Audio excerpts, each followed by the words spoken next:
Olá pessoal, essa é mais uma aula complementar de algoritmos e linguagem de programação. Os principais assuntos, que a gente vai abordar é referente à criação de programas na ideia Code Blocks. Então a gente vai, na verdade, rever um pouco do material passado sobre a parte de construção de um programa. Quais eram as etapas aí da construção de um programa? O problema em si, depois iria sendo passado para cada uma das fases: análise, entradas e saídas, construção do algoritmo, validação, construção do programa. É aqui que na verdade vai entrar essa parte de a gente utilizar o code block, verificação e manutenção.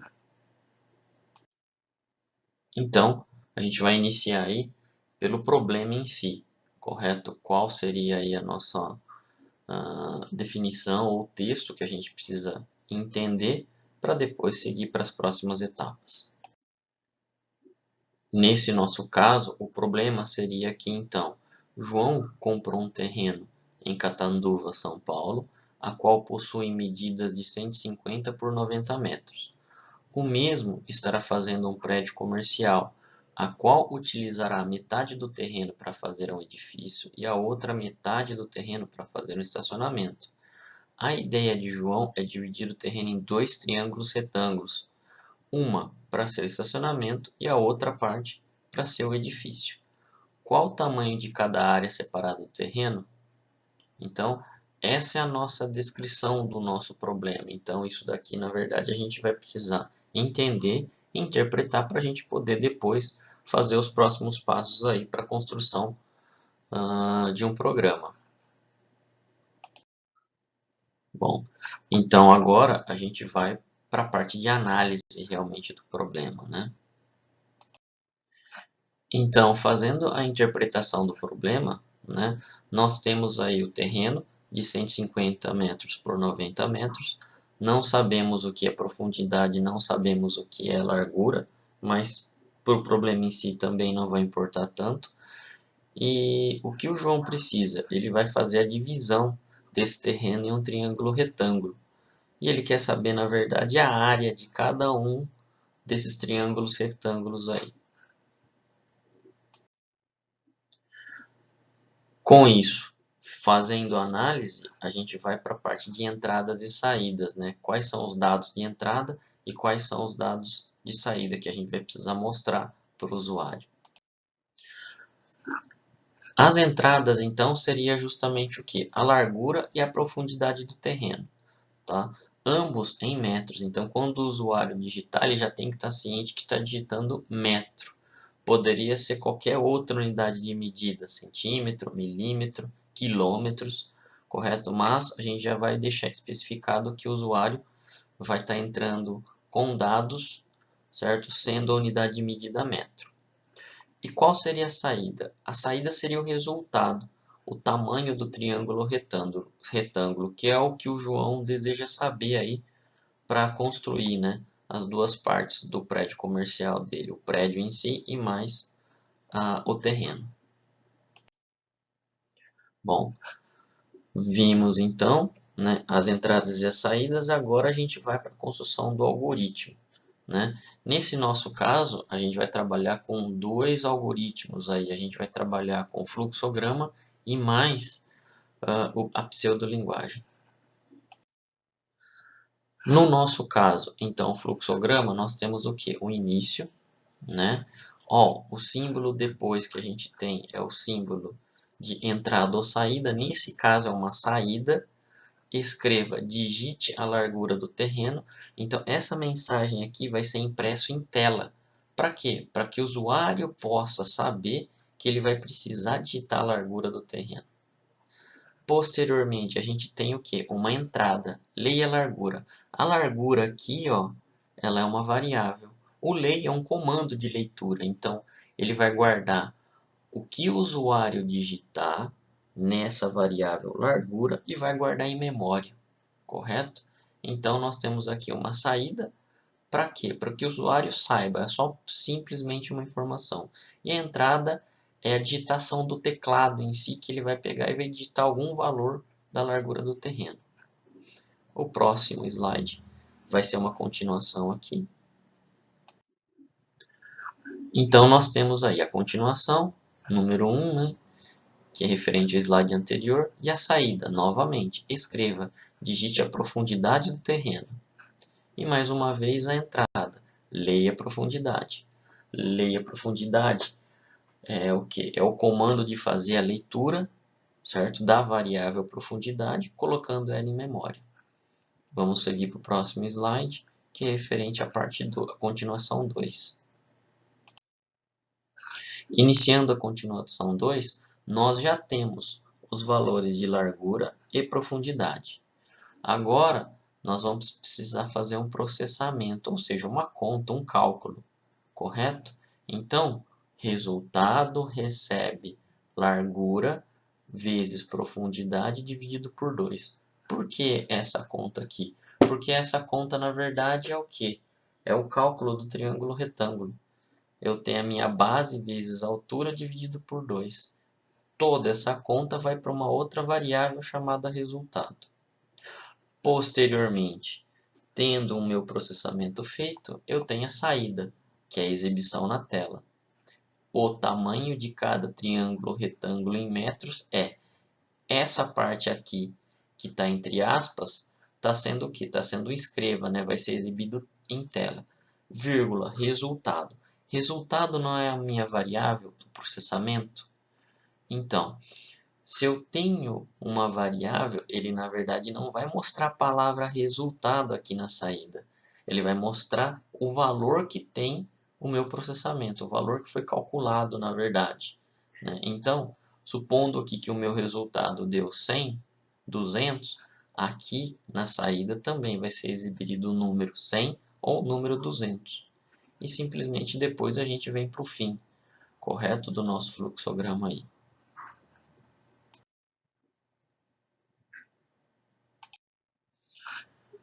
Bom, na construção da pseudolinguagem, né, nós teríamos aqui uma bem simples, né, para demonstrar, mas seria mais ou menos assim. Algoritmo calcula área. O calcula área é o nome do meu algoritmo, correto? Calcula a área de um triângulo retângulo entre chaves aqui, ó, está representando na verdade uma observação, o que o seu código, o pseudocódigo, pseudolinguagem ele está fazendo. Quais são as entradas? Largura e profundidade, do tipo real, correto? Porque o tipo real ele pode suportar números com decimais.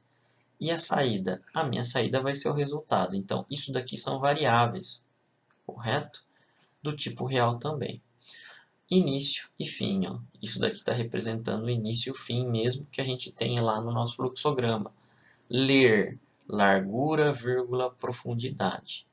Então aqui, com esse comando, ele já vai obter os dois valores aqui para a gente, tanto a largura quanto a profundidade. O resultado recebe largura vezes profundidade dividido por 2. Isso daqui, essa linha, então, vai representar o processamento. E o escrever resultado seria o quê? O valor a ser exibido do resultado na tela. Então, a gente pode reparar aqui ó, que tudo que está entre chaves na pseudolinguagem é como se fossem observações, correto? Então, isso só vale para a pseudolinguagem. Essa pseudolinguagem aqui ela foi feita baseada nos livros das autoras do próprio material, tá? Que está sendo exibido aí para vocês. Mas se a gente for pegar outros livros, pode ter variação. Enfim, eu costumo até, inclusive, colocar um pouco mais detalhado aqui, por exemplo, ler largura, vírgula, profundidade. O ideal seria ter um comando, ler largura, e outro comando, ler profundidade, para ficar mais explícitos os comandos. Quanto mais perto da realidade a minha pseudolinguagem chegar, que seria a parte de fazer realmente o algoritmo passo a passo, melhor iria ser para a gente pegar e fazer a programação posteriormente numa linguagem específica mesmo de computador. Indo para a próxima etapa, seria essa parte do que? De validação do algoritmo. Então, na validação do algoritmo, a gente procura fazer o quê? Realmente em papel, correto? Colocar o nome das variáveis utilizadas, nesse caso vai ser largura, profundidade, e a variável resultado. Como o resultado é ele que vai receber um cálculo, então eu coloquei o cálculo lá do algoritmo, correto? Entre parênteses aqui. No nosso caso, a gente está testando o que? Justamente esses primeiros valores.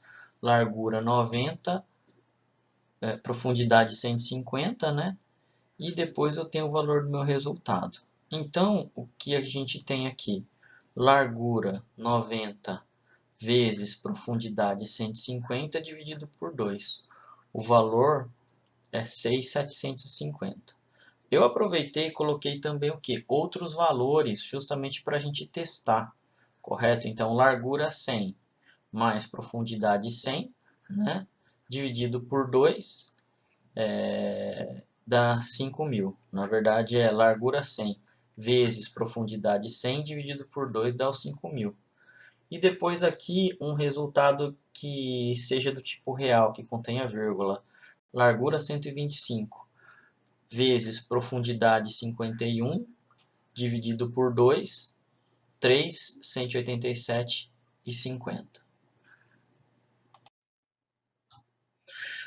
Feita a parte de validação do algoritmo, a gente vem para essa fase agora de construção do programa, que é agora realmente em si que a gente vai partir para a linguagem de programação.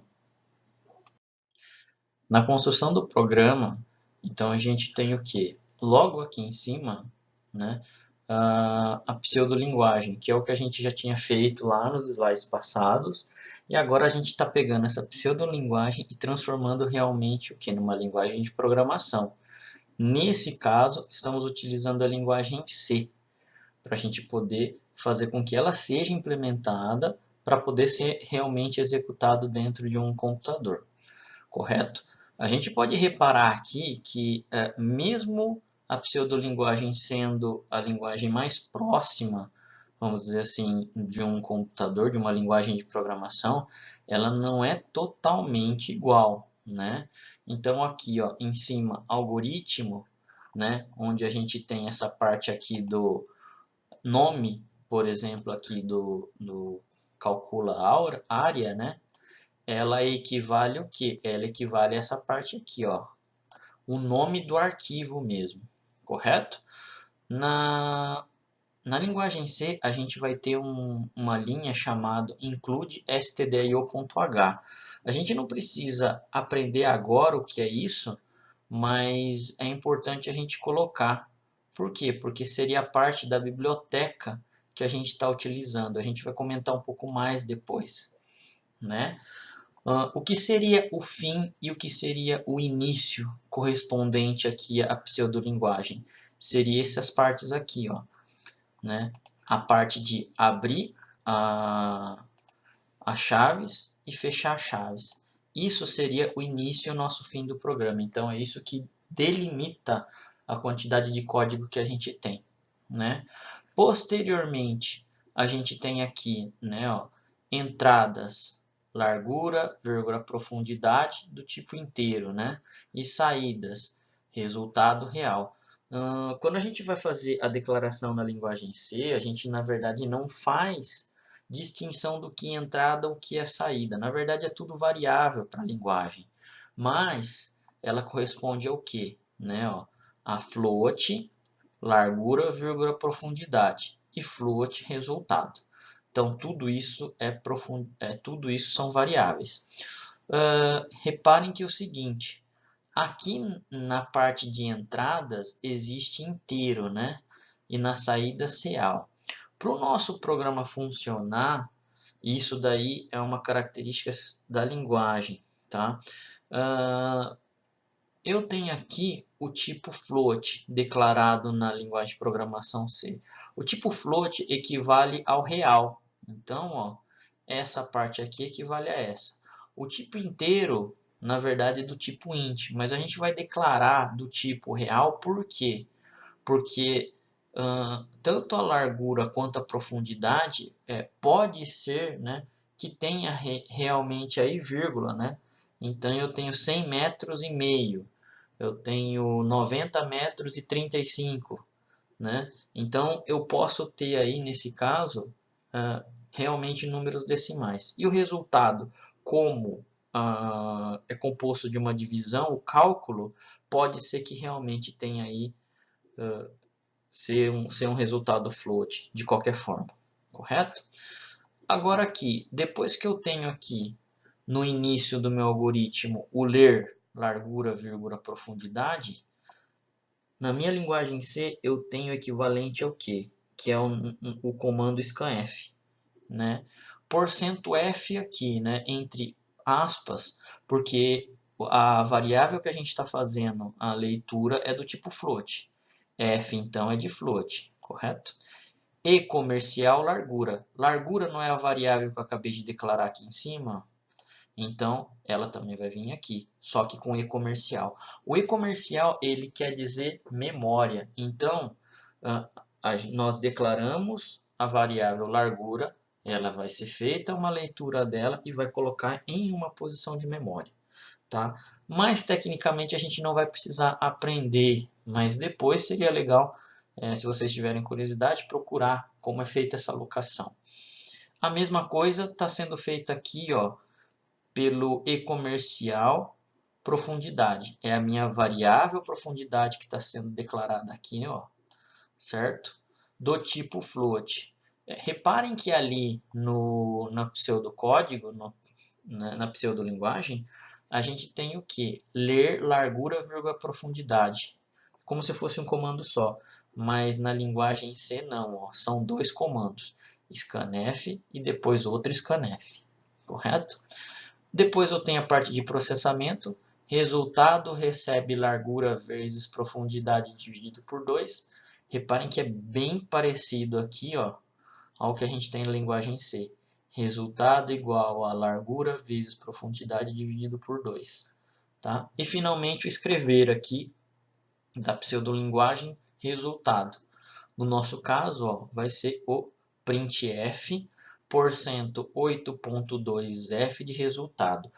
Por que o %f, né, é diferente entre esse printf último que a gente tem aqui e esse scanf que a gente tem aqui, ó? A gente vai ver um pouco mais para frente com mais detalhes, mas é quando a gente quer formatar uma saída, nós utilizamos esse cara aqui, ó, o %8.2f. Correto? Então é a minha formatação de saída. São duas casas decimais e depois eu tenho a minha parte inteira. E o resultado, o que eu tenho aqui, é o valor que foi processado. É esse resultado aqui, correto? Com esse cara, é o mesmo desse cara aqui, ó. Então, isso daí é o que, como nós fazemos a equivalência da linguagem entre o pseudocódigo e entre a linguagem de programação C. Finalmente, nós entramos na verificação do programa, né? Então, acabamos de fazer, salvamos os arquivos, vamos fazer a compilação desse arquivo e agora a gente entra na parte de verificação. A verificação nada mais é o que? Do que eu tinha tudo lá no meu teste de mesa, das variáveis que eu coloquei para ver se os resultados batem. Bom, no nosso caso foi o 90 e o 150. Então eu digitei aqui, ó, 90 e depois digitei 150, que seria o que? A largura e a profundidade. O resultado deu 6.750, correto? Como previsto lá no teste de mesa anterior. Depois, as minhas duas variáveis, 100 e 100, ó. O meu resultado deu 5.000, correto? E depois 125 e 51, o meu resultado deu 387.50. Lembrando, né, como a linguagem americana, o ponto é o meu separador de decimal e não vírgula igual ao português Brasil. Correto? Então, feito isso, quer dizer que o meu programa basicamente está testado, né? Poderíamos colocar outras variáveis mais para a gente poder testar, saber o resultado e ver se realmente ele já está fazendo certo. Caso sim, legal, eu não preciso alterar o meu programa. Mas a gente pode perceber que é o seguinte, né? Na manutenção, agora a gente pode fazer as alterações. Até no slide anterior, eu não sei se vocês conseguiram reparar que simplesmente eu estava digitando os valores, mas eu não tinha mensagem nenhuma a ser dada para o usuário para o que ele teria que digitar, certo? Então isso daí acaba ficando um pouco confuso, correto? Então é por isso que a gente agora está fazendo o quê? A manutenção desse mesmo programa. Bom, o que a gente tem aqui? Na primeira parte, o nosso programa já feito, que está rodando. Ó, float, largura, profundidade, float, resultado, até aqui vai ser igual. Agora, na manutenção do programa, o que a gente colocou a mais? A gente colocou algumas coisas a mais aqui para ser emitido mensagem para o usuário. Ó. Então, digite em metros a largura do terreno, digite em metros a profundidade do terreno. Isso daqui agora o usuário vai ver a mensagem para ele poder digitar. E depois, print F, né, o resultado do triângulo retângulo. E depois eu vou ter realmente o meu resultado sendo mostrado. Reparem que é o seguinte, eu fiz a implementação, né, simplesmente de mensagens, mas poderia ser feita, por exemplo, a correção, né, do meu cálculo, né, do meu valor que eu quero estar lá que está sendo processado. Então, a manutenção entra toda essa parte, desde layout, certa correção, ok? Então, salvamos novamente esse código para depois fazer a compilação e executar novamente os resultados aí. Uma coisa interessante que eu havia esquecido de falar, a linguagem C, assim como outras linguagens existentes, sempre quando eu tenho uma terminação de um comando, eu tenho ponto e vírgula. Ponto e vírgula, correto? Então é importantíssimo isso. A linguagem C ela vai exigir isso. Não se pode esquecer o ponto e vírgula depois de a terminação de um comando na mesma linha. Tá? Isso vai acontecer para os comandos mais simples. Existem alguns outros comandos que não vai necessitar, mas são poucos. E a gente vai ver depois o porquê, quando ainda eu não terminei, por exemplo, o meu comando na mesma linha. No resultado, então, por exemplo, né, ó, dos 90 e 50, que a gente tem de largura e profundidade, agora é mostrado no programa ó, uma mensagem, certo? Digite em metros a largura do terreno, digite em metros a profundidade do terreno. Aí sim, o usuário ele consegue estar fazendo o quê? Realmente tendo certeza da informação que ele está digitando. Né? Resultado do triângulo retângulo, 6.750. Então, até aqui é o que o nosso programa está fazendo, correto? Esse process return de 8 aqui e press NK to continue, ele é da própria IDE, tá? Isso daí a gente deve ignorar no programa normal, isso daí não aparece, mas como a gente está executando pela IDE, ele vai aparecer mesmo. E desse jeito são os passos então que a gente faz a nossa conversão, né? De ver desde a questão do problema, fazer a interpretação, seguindo todos os passos necessários para a finalização do programa. Ok? Até mais.